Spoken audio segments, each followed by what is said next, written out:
அதாவது பாணி கிரகணம்னு பேரு. சந்திர கிரகணம், சூரிய கிரகணம் அப்படின்றதெல்லாம் வந்து பிடிக்கும், ஒரு 2 மணி நேரத்துல விட்டுட்டு போயிடும். இந்த பாணி கிரகணம் இப்ப பிடிக்கிற பத்தியா, இந்த ஆயுஷ்க்கும் விடாது.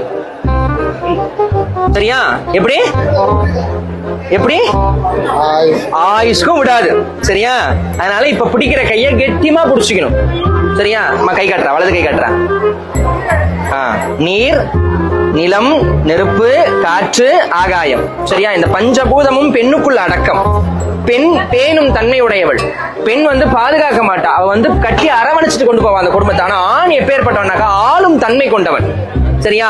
அதனாலதான் அவனுக்கு ஆண்மகன் பேரு, ஆளும் தன்மை உடையதால் அவனுக்கு ஆண்மைன்னு பேரு. சரியா? அப்ப நான் அவளை பாதுகாப்பேன் அப்படின்றதுக்காக இப்படி பிடிக்கணும் கையை. எப்படி பார்ப்போம்? இப்ப பிடிச்ச கைய ஷாப்பிங் மால் போனாலோ, சினிமா தியேட்டர் போனாலோ, டி நகர் போனாலோ, ஜிஏ ரோடு போனாலோ, எம்சி ரோடு போனாலோ விட்டுறக்கூடாது. கெட்டியமா பிடிச்சிக்கணும். சரிங்களா? 29 வருஷமா ஐயரண்ட திங்களாய் அடிவயிறு நொந்து பெற்று இவ்வளவு பெரிய ஆளா வளர்த்து குட் ஹேபிட்டோட, ஓகேவா? ஆமா தானே?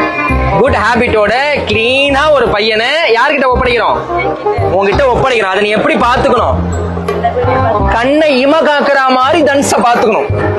குழந்தைய வெங்காயம் எல்லாம் உரிக்க விடக்கூடாது, கண்ணுல தண்ணி வரக்கூடாது எங்க குழந்தைக்கு. சரியா? ஏதாவது வேணும்னாக்கா நீ ஆர்டர் பண்ணி சாப்பிடு, குழந்தைய சமைக்க சொல்லாது.